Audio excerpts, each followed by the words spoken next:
Hey everybody, Quinn here from Tactical and Practical. Hope you're all doing well. Just got back from a trip and we picked up a little bit of artwork and I need to frame it, so I'm going to build a picture frame and thought I'd share with you how I do it. There's probably other ways to do it, but in case you're interested in building your own picture frame, here is a guide to do it. This is going to take some time, and probably really it's not economical. I could probably go buy a couple of these things at wherever, Michael's, wherever, cheaper. But I like the satisfaction of making them, and then they just mean a little more and something to do. Nice way to kill a Saturday. So here's one that's already done, right? This is a picture I took. This is Cienega Desert Wetland. You've got your frame, your glass, your mat, your artwork, where you hang it, your foam backer. There's the channel where the foam backing, the mat, the picture, and the glass all live. That channel is called a rabbet. I do put these corner braces on, although it's probably overkill. The glue on these things probably would hold it all together. And some folks, if you want to get fancy, take a drill bit and you drill a hole right through that corner like this, and then you feed a dowel through there and cut it and sand it, and that way you would have no screw showing. I don't mind using the mending plate or the corner braces because you're never going to see it anyway. So to make a picture frame, there's a few steps involved, and the first one is you need to figure out how big your picture frame needs to be to do what you want to do. So to do that, generally the first thing I do is just draw a rough rectangle like that. Okay? That is your indicative of your artwork. This is what we're going to end up framing. I have two, one that's horizontal and one vertical, and I want to make a match set.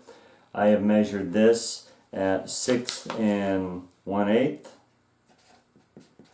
and 13 1/8. That's the size of the artwork. Now, the minimum that you need to take off to have that picture needs a place to hook onto the mat behind there. So this picture overruns this opening slightly and then is affixed by tape. They do make framers tape. I've just always used Scotch tape and never noticed the difference. For the foam backing, I do spend a little bit extra on the acid-free, and there's a real difference if you go with the non-glare plexi as opposed to the slightly cheaper plexi, and they're both clear. It's a matter of what picks up more glare. So personal choice. I think it's worth the extra few bucks. So if to mat that picture, you need to at least back off 1/8. So instead of 6 1/8 by 13 1/8, we would just call it 6 by 13. In this case, it's going to be a little different because I don't want the mat to overwhelm this picture. So what I'm actually going to do is let the mat be 1/2 inch over the edge of this picture all the way around, right? Which means my mat, normally what you would do then is say, okay, my picture is 6 by 13. I want to have, usually I'll go with an inch, 1.5 inch, 2 inch mat. So if you want a 2 inch mat, you would add 2 to both of these numbers. First you draw another rectangle. So the inside dimensions are your picture, which would be your mat opening. Then you want to know the exterior of your mat, which would be interior opening plus mat thickness. So say it was an inch, which would mean the opening of your frame, because this mat's going to live next to your frame, would be 7 by 14. You need a little extra mat to make sure it can fill up that rabbet, but you don't have to worry about that now. You can just measure your rabbet at the end before you order or cut your mat. So 7 by 14 is your interior size of your frame. However, you need to know the exterior size because that frame goes out to the corner, right? And whatever thickness your frame is, if it's 1.5 inches, you need to add an 1.5 inches to that to get it up there, and an 1.5 inches to that to get it down there. So you'd go your frame width times 2. So if it's 1.5 inches times 2, it's 3. You would add 3 inches to every side.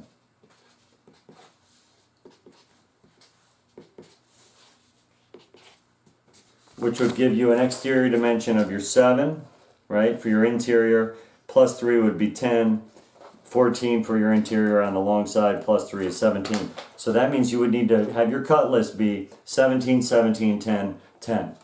In the case of this picture, because I'm already accounting for the mat on this actual picture, I'm just going to call it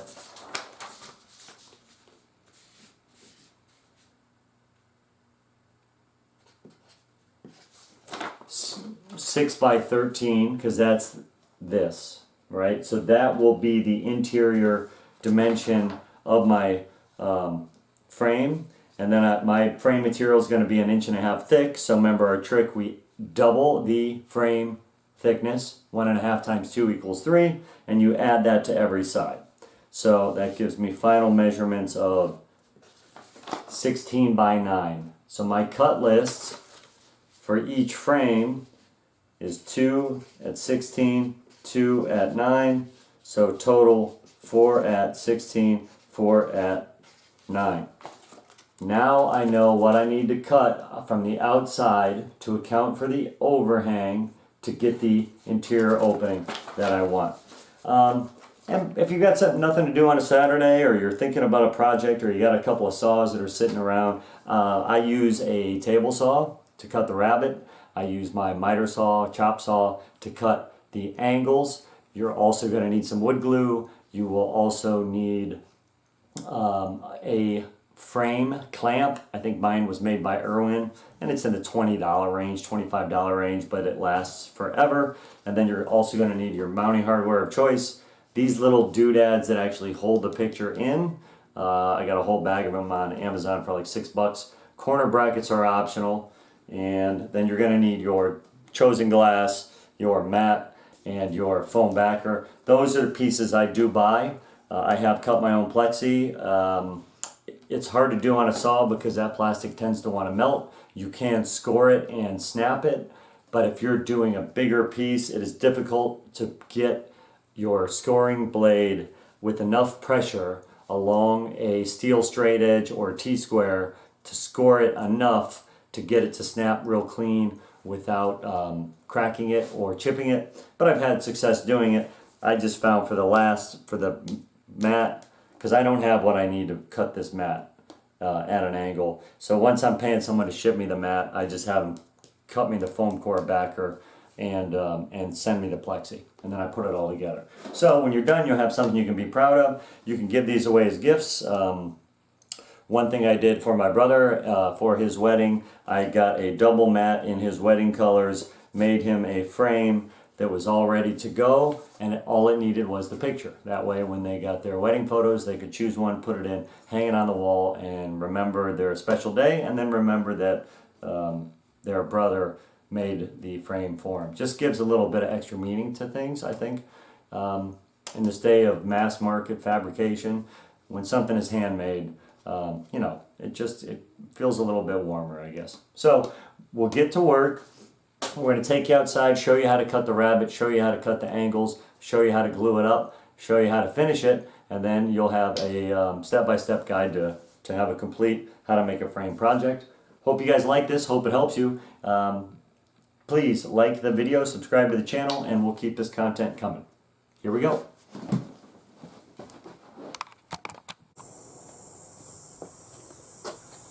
So, to cut your rabbet, you want to make sure that your saw you have a couple adjustments on this saw. This saw, by the way, a table saw, is a super handy thing to have in your shop. You can do almost anything with it, although the chop saw, miter saw, is super handy as well.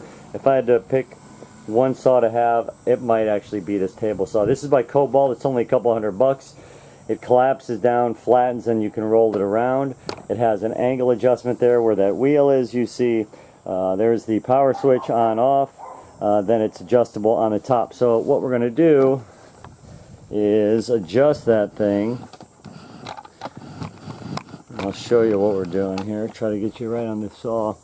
Okay, so the rabbet is going to basically be a notch that comes right out of this piece of wood, and that notch is where your glazing, your glass or plexiglass will live on the back of your picture frame, as where will the mat, the picture, and then the foam backing that'll kind of sandwich it all together. You want this rabbet you cut to be as close to a perfect square as possible, because then everything will fit nice and even and snug, and you won't have a little piece of uncut material. So you pop loose your guides, and then you also have the wheel here is height to blade adjustment, and we're going to set our rabbet for 1/4 of an inch. That's a 1/2 inch.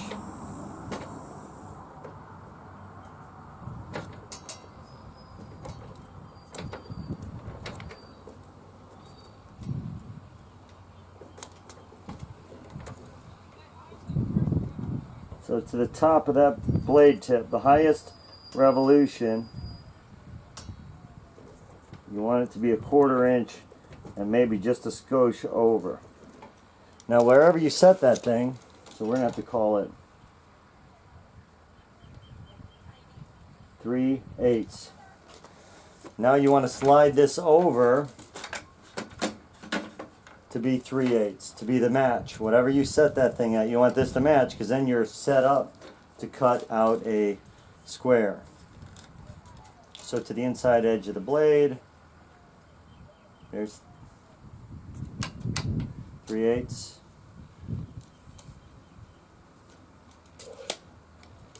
Now you go ahead and lock back down your guide like that, and you're going to make 2 cuts on this stick. You're going to cut it once like this, right? It'll take 3/8 out that way, and then you're going to flip it and cut it again, and then those 2 cuts should marry up and take out a perfect square out of the corner of that are going to serve as the rabbet. Then when you cut the board, it will already be pre-cut. Another interesting thing to remember is when you start making miter saw cuts, chop saw cuts, if you remember the order that you do them and you have the frame laid out in the same line. So if you imagine taking this big stick here, if you could just bend it and bend it and bend it over to make a frame, then the grain will all match up when you do your frame. It's not necessary, and sometimes you have to adjust it, but it's a good place to start. All right, we'll make a move here and come right back. All right, so we're going to go ahead and cut this rabbet. We're going to do both pieces of material at the same time, and hopefully it works the way we want. I'd always recommend wearing these safety goggles. Luckily for me, I need readers to see anything, which count, but if you got a splinter in the eye, they might be calling you Patch from here on out. So I always recommend wearing some eye protection, and you also want to have a pusher. I think this saw came with one, but I probably lost it, so I just use this old stick. So when you get close to that saw blade, you grab your pusher and keep your fingers away from the blade.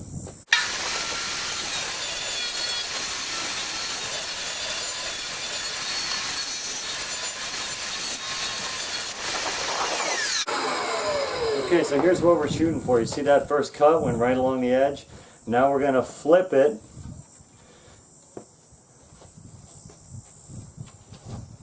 and cut it again so that that cut should marry up. Now that's going to be a little bit off. So we're going to make a small adjustment and get this guide like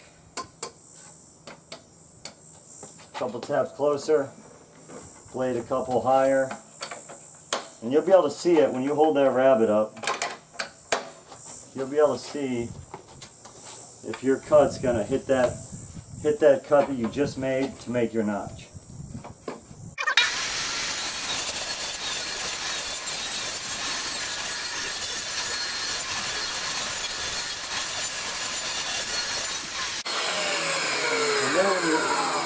you've done, if you've done it right or close, you should have one channel that pops right out.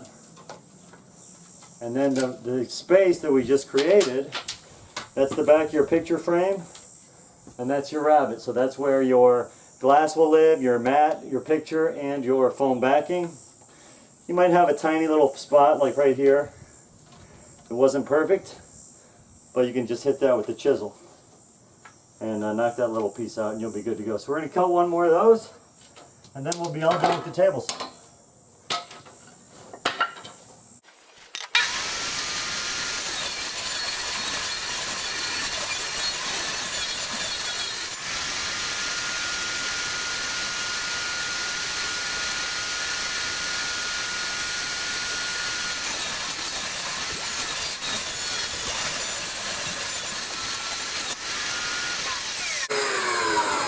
Take out your strap, and then there you have a perfect rabbet that will hold everything you need. And now if you were to cut your angle cuts first on your chop saw and your miter saw, that would mean you would then have to cut the rabbet on each individual one. The more cuts you make, the more room there is for error. And this way, you cut the rabbet once and you're done. So we'll put this bit away, we'll move on to the next step.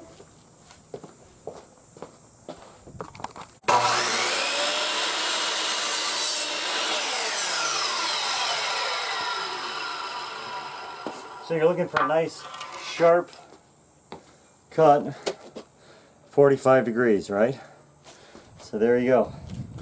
So the next one will go from the fat outside in. All the cuts are going to be fat outside to in.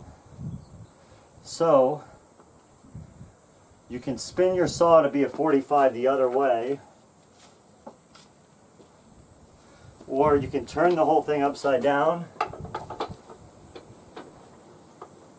like that, and it'll be from the fat outside in, right? So now you take your cut list, pick what you want to start with. At the end of the day, if I want to have two matching things, I just come up with the total number I need for everything. I need 4 at 9 inches, 4 at 16 inches. So we'll do, remember I was telling you about the trick about going all the way around and chasing the grain? What if I want to do it that way, I need to think about making a circle out of this wood. So that would mean for each one of these, I need 2 at 9, 2 at 16. So I got to cut 9, 16, 9, 16. Remember when we measured our frame, we went from the outside corner to the outside corner. So 9 inches, come down here, right off the edge. This is, I used to always use Stanley measuring tapes, but I found this DeWalt, and it has the handy marks on it for, it has doped out your fractions at the bottom. So you can do them in your head at the top, or they have them listed at the bottom, which is nice, especially if you're working maybe with somebody who's not so used to fractions or carpentry, and you're asking them to tell you what a measurement is, and they're not sure. Okay, so measure twice, cut once. 9 inches. That's 9 on the money.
that's it. Now you should have 4 pieces, 2 match each other, 2 match each other.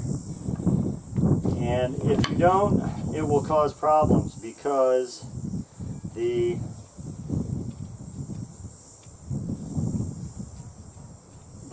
clamp won't lie. That is super close. But there's this little cheat you can do if you end up screwing something up and you're off by a 16th or something. What you do is put these 2 pieces together. I think this one's on the money too. If these were not, if I didn't like them, what you would do is hold both, marry up one side perfect, see your little overhang, marry them up and cut them together. Because then they will be about as close as you can get them. Okay, so that's one done. And let's see how it looks. So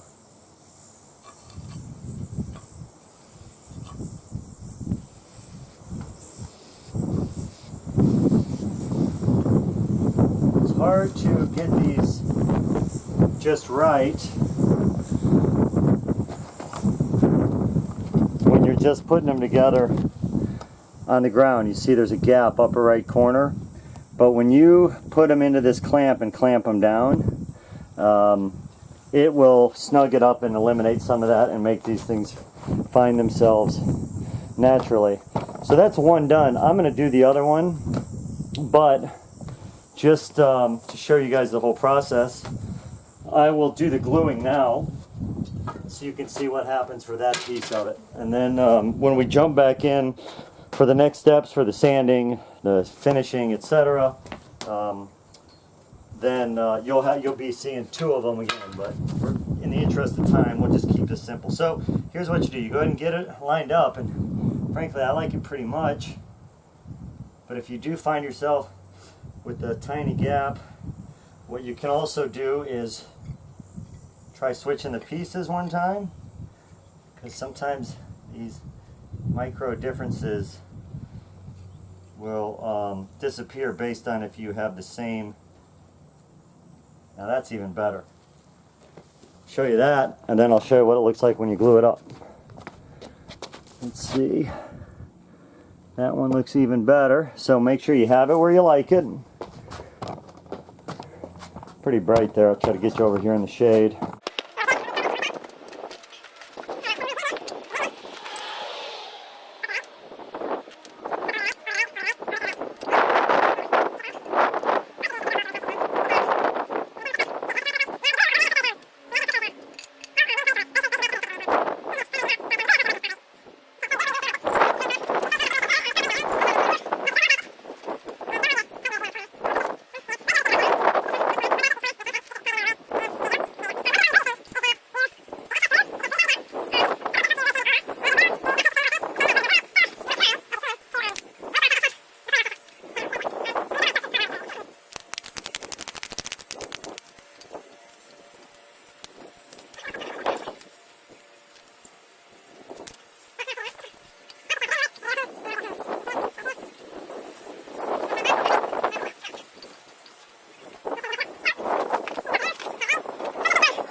Finishing your frame. First off, you don't want to lose it. You might want to work in shade, so we'll move this slightly to set you up to work in the shade.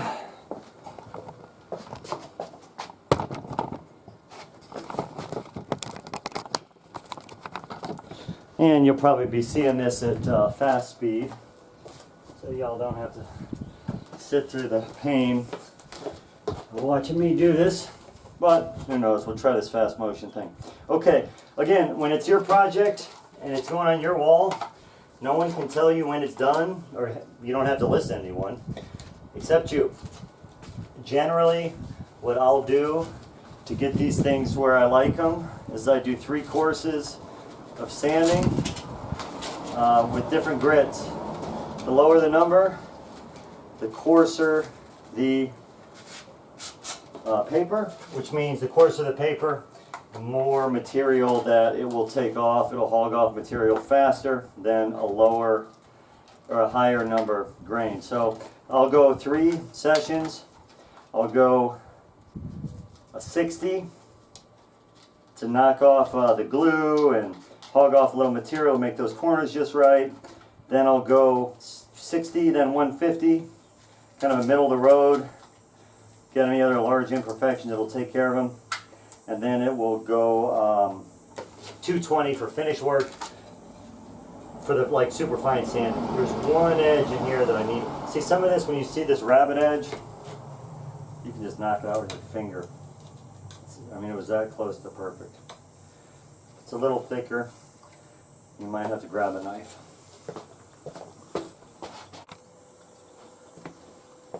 Now when these little rabbit imperfections, that's perfect through there.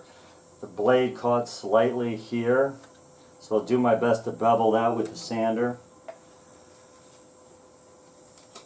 See that? I just cut that right out. I didn't even need to use a chisel or anything. I mean, it was so close to being right on.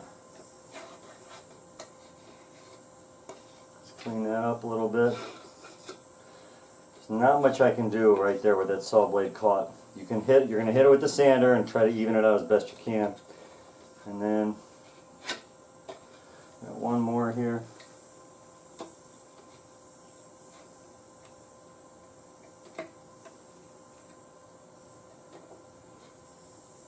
Remember, if you want to pry or apply any pressure to this thing, you want to do it on the edge that is not going to, there it is, that's not going to face the viewer.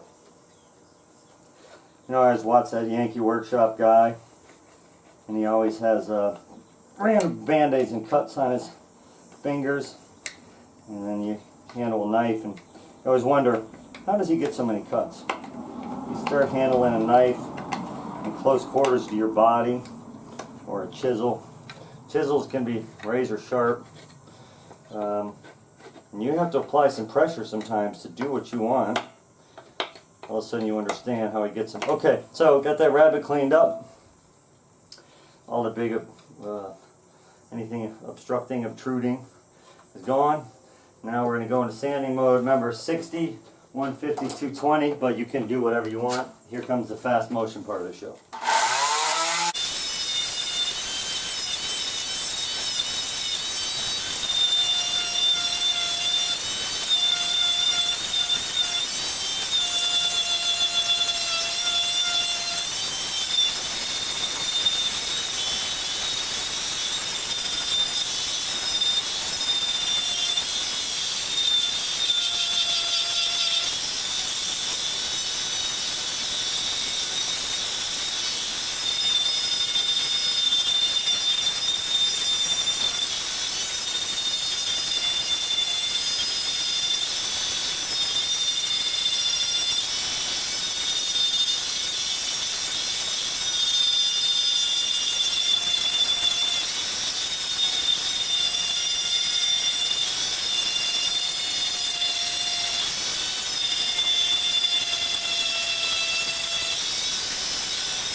Okay guys, now we've got these sanded pieces,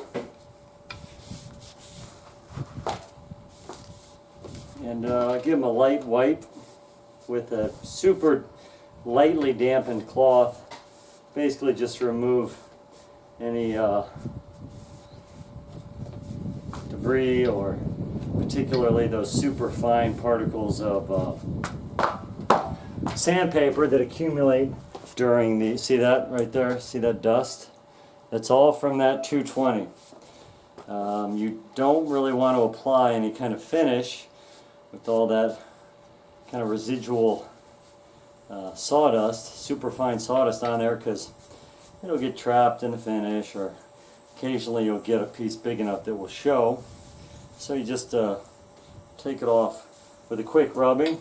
The objective was to make 2 of these things that were the same. Now, remember the trick I showed you when it came to trimming length to make sure the vertical and horizontal matched? We could have done that with each frame as we went to get a perfect match, but I was pretty confident we'd be close as I needed to be. So here's what they're going to look like, and then if you compare them together, let's see how we did. We're off maybe by 1/8 of an inch on the side. I don't know if you can pick that up. About 1/8 of an inch, and maybe 1/8 of an inch, due to the fact that the one cut that I made was off, and I had to trim the length. So probably this one started his life as big as this one, but lost 1/8 to make sure that we could get everything to square up. But if you're got these things side to side, or actually one of these is a vertical, one's a horizontal, so if you frame them like that, I don't think anybody's going to notice that you're off by 1/8 of an inch. And if they do notice and they say something, it's probably not the kind of person you want over at your house anyway, so just don't invite them back. Now what we're going to do is finish these things. Did want to show you what's going to happen after that. I've got these ready nail sawtooth hangers. You hammer them in, center them, hammer them in, and then I also get these flat corner braces. They're typically not in the hardware section. They are over by the mending plates or in the cabinet repair. And basically they're just an L, and I put one into each corner and then screw them in. I typically drill pilot holes first, and that's just an added measure of security. But again, these aren't, I'm not going to be hanging from them, so I probably don't need that level of backup. For finish, you can use whatever you want. This is Watco teak oil. I really like it. It takes about a full day to dry. I've used tung oil, which is another product that is fairly natural, penetrates, protects, one step. I think that stuff might actually take a couple months to fully cure out. My favorite product lately has been Danish wood oil. It is a blend. It is a blended oil that has a few different ingredients in it, and it cures up very, very quickly. The problem was that was the only shelf today at the hardware that was totally out. This stuff, we'll get you in there and show you what we do. I'm trying to work in the shade a little bit here. It's hot. Get that a little tighten down.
Double coating.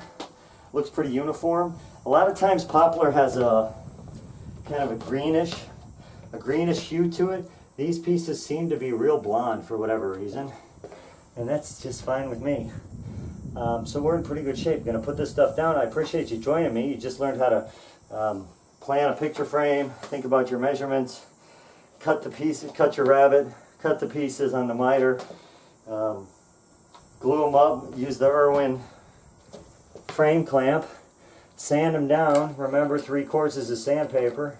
I go 60, 120, like 240, I think, that course. And then you can use whatever finish you want. I just happen to like either teak oil, tung oil, or Danish oil. That Danish wood oil is actually about $10 cheaper a can too than this Watco teak oil, but this stuff will last a lifetime. They're all pretty good products. They've got it dialed in. Properly dispose all your garbage so your wife doesn't kill you. And that's it. We'll bring you back for we will bring you back to show you the installation of the last little bit of hardware. Really isn't hard. Just make sure you have pilot holes on there, but just to make sure you get to see how the final project all comes together. And we'll wrap this thing up, and I hope you guys learned something. Fun little project, you know. It's a nice sense of accomplishment to build something, and often what I'll do is I'll give these as gifts. Like, say my brother got married, so I made him a picture frame, and I had mats cut, double mat cut. It was there were the wedding colors, and then I gave it to him with the foam backing and all put together, and all they had to do then was, when they took delivery of one of their wedding photos, just put it in, and they're off to the races. I don't buy the framers tape. They sell special tape. To me, it looks a lot like Scotch tape. Maybe it's fabric. I've never had a picture come apart on me because I use Scotch tape. I do splurge on the better foam backing, as well as a decent mat and a non-glare plexi, and then put the whole thing together and stick it on the wall. Let's see how we look now that my hands aren't so toxic. And then that'll probably just about do it for this one. See that little bit of shine on the corners? That's that tiny bit of glue that I couldn't see when I was sanding. I couldn't see that tiny bit of glue left, that residual, and I thought I had gotten it all off. And then I put this oil on there, and it highlights the fact that there is a little bit of glue on there. So maybe I learned a lesson today. Just sand 20 more rubs than you normally would. Appreciate you guys watching. If you learned something, if you find this useful, please take a second, like the video, subscribe to the channel. I do all kinds of outdoorsy stuff, review stuff. This is my first foray into a deeper dive into a how-to, but I thought it might help some people out that have nothing to do on a Saturday and tools in the garage and have a picture that needs hanging. Take care. Appreciate you. Bye.